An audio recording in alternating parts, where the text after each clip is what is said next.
Hi, Ken Jelinek here with OneGoodRealtor.com and Remax Properties in Anchorage, Alaska. Coming to you today with the most difficult challenge of real estate. And that difficult challenge is pricing.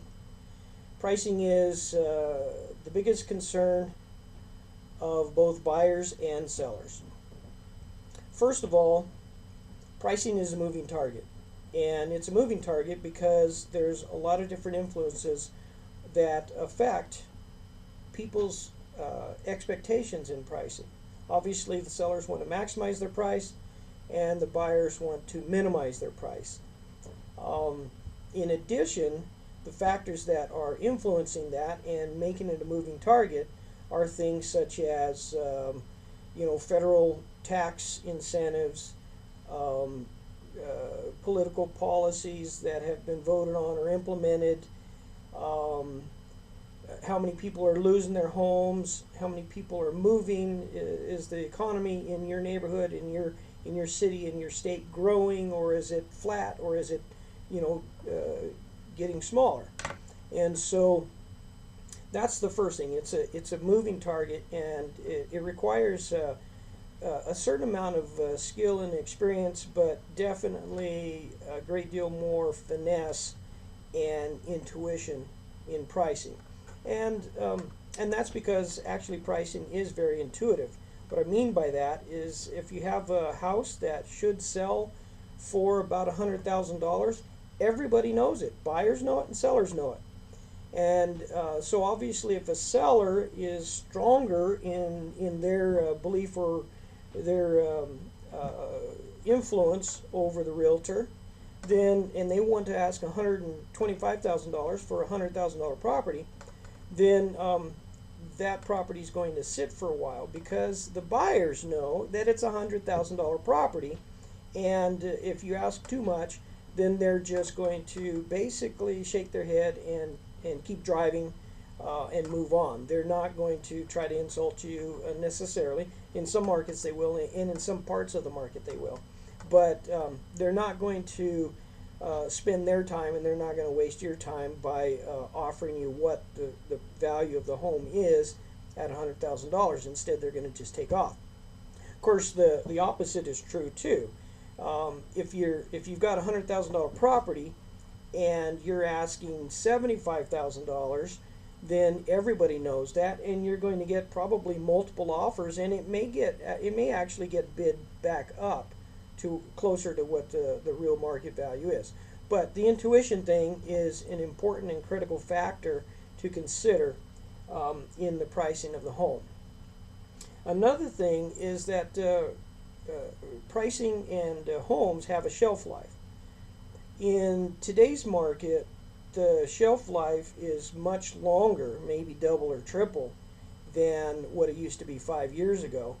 5 years ago, you didn't want to leave a property underpriced on the market, and you definitely had a shelf life and a bad situation on your hands if your property wasn't getting any showings and it didn't get any offers after even 2 weeks. Many times, you've heard the stories where the house would sell within hours or maybe one day, and that's it. And sometimes it would sell before it actually got listed in the MLS. So another factor involved in pricing is the timing of it.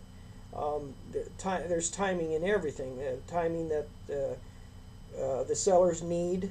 They have to sell fast, or they have to sell to get the maximized value from the property.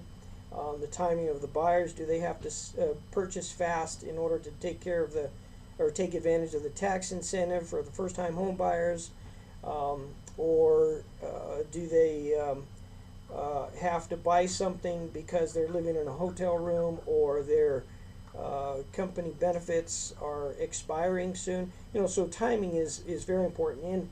And one aspect is, as a realtor, you need, as a seller, as a buyer, you need to convey and you need to understand everybody's motivations.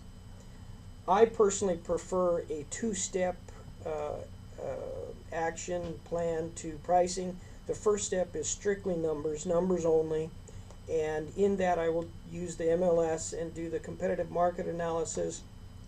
I'll consider all the market influences on the economy, the local market, whether it's a house versus a single-family home versus a multi-unit complex. Is it a condo? Are there homeowners association dues? Etc., etc. And then I'll consider that and the market trends, what we're dealing with locally, statewide, and nationally that might affect the perspective on price. And everybody knows that oftentimes, more often than not, perception is reality in real estate. So the second part of my two-stage pricing plan is that I will actually visit the property with the sellers, and I will go over it in detail, seeing what I can about the property, and then evaluating what adds value to the property or what actually makes it worth the numbers only value. Did they add stuff to it? Did they upgrade it? Is it filthy, dirty, or is it, and will it show well, or will it, will something they've done or something they haven't done take away from the value? The other one is the expectations, and that I mentioned that in the timing.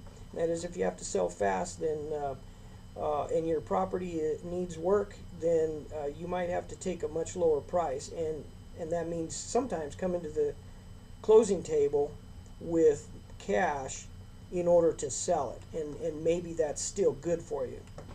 Now, pricing and timing is very important, and I already mentioned the timing, and I already mentioned the two-step plan to pricing.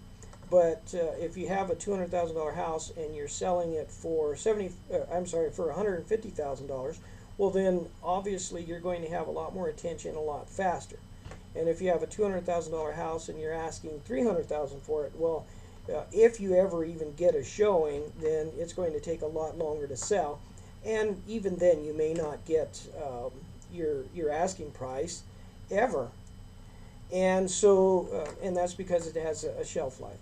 Now, in addition, it's a proven fact, the National Association of Realtors have documented this more than once, and that is that if a property is overpriced, then it will stay on the market longer before it gets the right attention, and then the seller's going to have to lower the price to what they should have had it listed for in the beginning, and then when they do lower the price, they're going to get an offer that is lower than they could have gotten had they priced it right in the beginning.